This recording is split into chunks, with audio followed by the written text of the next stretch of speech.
Mesdames, Messieurs, bonsoir et merci de la fidélité à la télévision nationale. Dans l'actualité, la semaine nationale de la recherche scientifique et de l'innovation se poursuit. Cette année, les prix vont récompenser des thématiques liées au développement durable, l'environnement, l'intelligence artificielle ou digitale. Objectif, encourager les prouesses des chercheurs. Reportage Mounir Bari. Le ministère de l'Enseignement supérieur s'est doté d'une politique nationale de la recherche scientifique et de l'innovation dans l'optique de promouvoir une meilleure gouvernance dans le secteur de la science, de l'éducation et booster les projets de développement initiés par le gouvernement, notamment le projet Simandou 2040. Pour y arriver, les experts guinéens et étrangers partagent les bonnes pratiques en marge de la deuxième édition de la Scénarii. L'objectif est de galvaniser les créateurs des projets innovants liés au développement durable du pays. Nous attendions 15 candidats par discipline. Nous avons estimé que le prix il se veut sélectif. Il est strict. Donc nous sommes arrivés avec 5 candidats pour la recherche et 11 candidats pour l'innovation. Donc nous travaillons aujourd'hui à délibérer. Nous aurons encore les auditions des candidats innovation qui se fait de façon très très accentuée. Un travail de qualité a été fait par les candidats. La recherche, il faut avoir les idées. Il faut avoir la motivation, il faut avoir la connaissance. Mais derrière l'idée, derrière les connaissances, il faut que nous puissions vraiment avoir un financement et aller aussi dans le sens vraiment des financements innovants. Et c'est la raison pour laquelle, pendant ces journées aussi, ce sont des sujets aussi qui seront développés à travers des panels où nous avons invité des experts de la sous-région. Cette semaine nous permet de réunir tous ces acteurs ensemble pour qu'on parle de recherche scientifique, pour qu'on parle des problèmes, des maux qui assaillent notre société. Les projets et programmes qui sont dans l'agenda des chercheurs et innovateurs sont en adéquation avec les priorités gouvernementales. Il s'agit par exemple de la gouvernance, du développement rural, l'environnement, le digital ou encore de l'intelligence artificielle. Déjà, une vision se dessine avec des publications des articles et des revues scientifiques. Désormais, la publication des résultats des travaux de recherche est l'une des exigences du ministre Alpha Bakar Bari et son équipe. C'est une semaine de promotion de la recherche et l'innovation. Il faut qu'on continue à organiser cette semaine donc, pour attirer non seulement l'attention sur nos centres de recherche, augmenter l'intérêt que les enfants ont pour la science, la recherche et l'innovation. La recherche scientifique est célébrée chaque année à travers un prix annuel. Les différentes recommandations seront d'ores et déjà capitalisées. Et puis la CEDEAO continue à son tour la mise en œuvre de son projet de sensibilisation des jeunes filles sur l'hygiène en milieu scolaire à Kolaboui, dans Bokeh et à Bofa. Les représentants de cette institution sont allés offrir des kits hygiéniques à plus de 500 filles. Ils ont ensuite échangé avec elles sur la vision 2050 de cette organisation sous-régionale. Reportage Sa Amara Tolno. Pour promouvoir l'éducation et la santé de la jeune fille, la CEDEAO, Communauté économique des États de l'Afrique de l'Ouest, lance le projet d'hygiène de la jeune fille en milieu scolaire. À Dubreka, première localité bénéficiaire de ce projet, 250 jeunes filles des établissements primaires et secondaires, publics et privés, reçoivent des kits hygiéniques. À travers ce projet, la CEDEAO veut venir en aide aux élèves de nos pays, mais aussi permettre à ces élèves-là de connaître la CEDEAO qui est leur institution, savoir ce que la CEDEAO fait au quotidien dans leur vie et se dire que la CEDEAO est auprès de nos peuples. Vous savez, quand la fille est menstruée, il y en a qui se gênent de venir en classe, à l'école même. Donc, elles préfèrent ces 2 jours, 3 jours, chômer ces 3 jours-là, rester à la maison. Maintenant qu'ils ont des trucs avec lesquels ils peuvent se protéger, et elles peuvent, même en étant dans les menstrues, ils peuvent venir fréquenter l'école. Ça va accroître le taux de fréquentation de ces enfants-là à l'école. Ce projet de distribution de kits hygiéniques est couplé à la sensibilisation sur l'hygiène de la jeune fille pendant le cycle menstruel. Les connaissances sur l'histoire, la composition et le fonctionnement de la CEDEAO constituent un autre volet de ce projet. Il y a certaines jeunes filles qui ont du mal à communiquer avec les parents et il y a certains parents aussi qui ont du mal à communiquer avec leurs jeunes filles. Donc on veut vraiment lever le tabou à ce niveau pour pouvoir vraiment permettre aux jeunes filles d'être épanouies, d'être vraiment à l'aise quand elles sont dans leur menstru. Ce que j'ai compris après le passage de l'équipe, c'est qu'il faut toujours être propre dans ce que l'on fait. Et quand on dit une fille, elle est caractérisée par la propreté, ainsi qu'à savoir bien se maintenir. En plus, on nous a dit de ne pas avoir honte de nos règles parce que ça arrive à toutes les filles. Après Dubreka, les préfectures de Bofa et Kindia seront les prochaines étapes de distribution de ce kit hygiénique. Au niveau de la décentralisation, 2024 a permis la réalisation des réformes majeures au niveau de ce secteur. Avec la loi sur le découpage administratif, les collectivités disposent désormais de plus en plus de marge de manœuvre pour la réalisation des projets de développement. La rétrospective, c'est avec notre reporter Amadou Touré. Suivez. C'est le 18 janvier 2024, en séance plénière, que les conseillers nationaux ont à l'unanimité adopté le projet de loi portant création de 10 nouvelles communes urbaines et 7 communes rurales en Guinée. L'initiative découle du constat que certaines communes, comme Matoto, étaient devenues trop vastes et les services loin des usagers.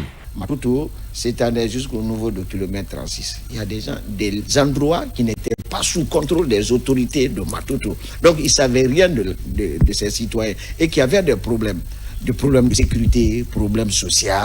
Voilà. Donc il faut créer d'autres communes pour être plus proche des citoyens. C'est le lieu et le moment pour moi de remercier très sincèrement Monsieur le ministre de l'administration du territoire pour sa sollicitude constante en faveur de l'amélioration des conditions de vie des Guinéens, mais aussi en faveur de la restauration de l'autorité de l'État. Ensuite, le président de la République, chef suprême des armées, le général Mamadi Doumbouya, qui ne ménage rien pour créer les meilleures conditions aux autorités locales, voilà, et faire en sorte que les citoyens puissent se reconnaître citoyens guinéens. Selon les spécialistes du ministère de l'administration du territoire et de la décentralisation, ce travail de découpage administratif vise à rapprocher les services sociaux de base aux populations qui souffraient de la grandeur de certaines communes de la capitale. Ça nous permet de connaître plus facilement donc,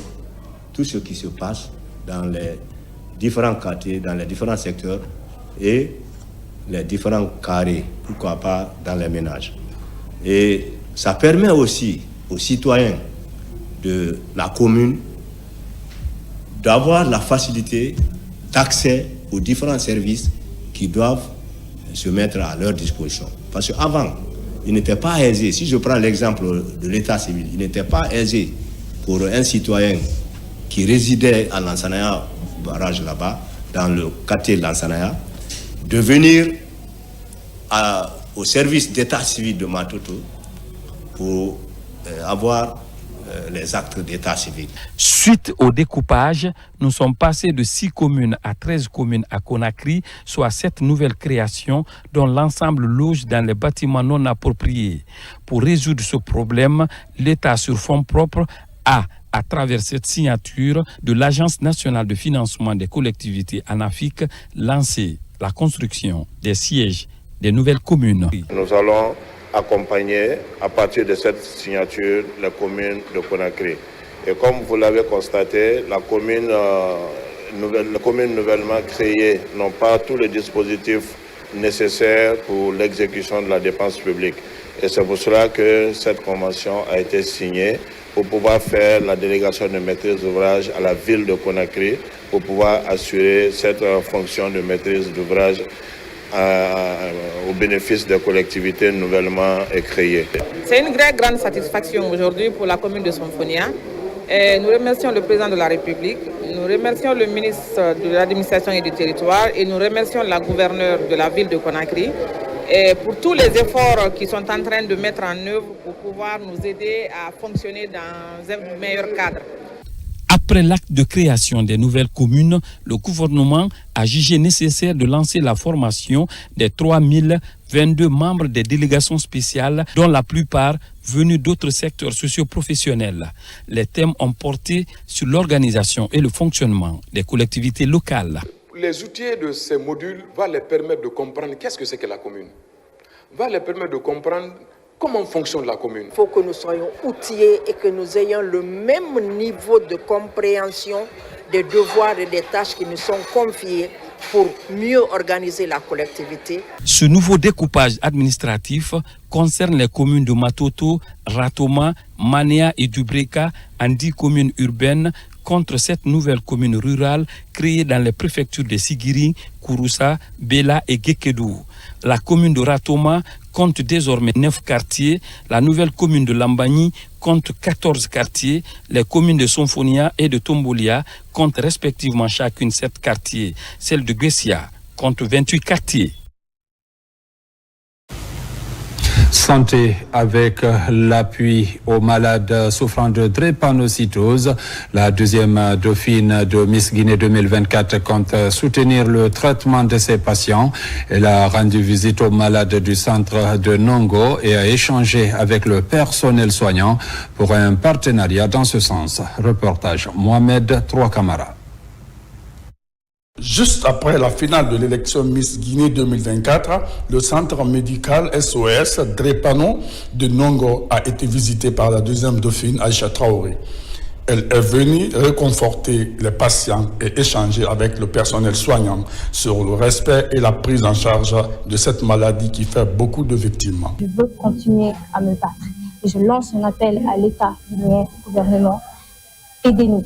Aidez-nous à vivre, aidez-nous à avoir une meilleure qualité de vie, aidez les gens qui sont là à aller à l'école et à contribuer au développement de la Guinée. Ensemble, nous pouvons faire la différence. I believe it. Cette visite approuve l'engagement de la deuxième dauphine pour la lutte contre la drépanocytose en République de Guinée. Parents et patients sont impressionnés par le message véhiculé. Avec elle, nous allons nous investir, faire en sorte que au moins dans les 2-3 ans à venir, il n'y a plus de naissance d'enfants drépanocytaires dans les familles. Cela est possible, puisqu'il s'agit d'informer, de sensibiliser, de faire le dépistage et faire comprendre aux uns et aux autres, surtout les jeunes, qu'il faut éviter l'union de 2 porteurs sains. La drépanocytose est une maladie chronique héréditaire. Cette séance de sensibilisation de la deuxième dauphine vise aussi à attirer l'attention des décideurs sur la prise en charge des drépanocytaires dans les différents centres médicaux de Guinée.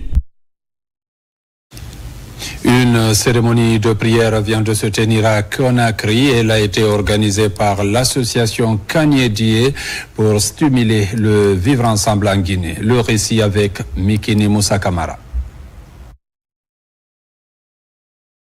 Une journée pieuse à Bellevue dans la commune de Dixine. C'est une conception de l'association de Kanyadie qui accorde du prix à la stabilité économique et sociale de la Guinée. Toujours ce que je vous dis, mon combat c'est Kindia. Tout ce que je veux c'est le développement de Kindia. Et la paix en Guinée, c'est notre souci. La paix et la cohésion sociale. La paix n'a pas de prix. La paix, c'est la santé, c'est la nourriture. C'est tout ce que tu passes comme bonheur dans la vie là. Le noble Coran est lu pour bénéficier de la miséricorde de Dieu afin de stimuler une paix durable dans tout le pays. Franchement, la paix n'a pas de prix. Au fait de dire que j'ai ça, je n'ai pas ici. Il faut la paix d'abord. Kindia est une ville que les jeunes doivent se lever pour qu'on puisse faire développer l'artisanat, l'agriculture, l'élevage. Cette activité intervient sur fond de préparation du Kanyasoli, une danse traditionnelle guinéenne qui rassemble les citoyens de divers horizons dans la paix. Mesdames, Messieurs, c'est la fin de cette édition. Merci de l'avoir suivi et bonne suite de programmes sur la télévision nationale.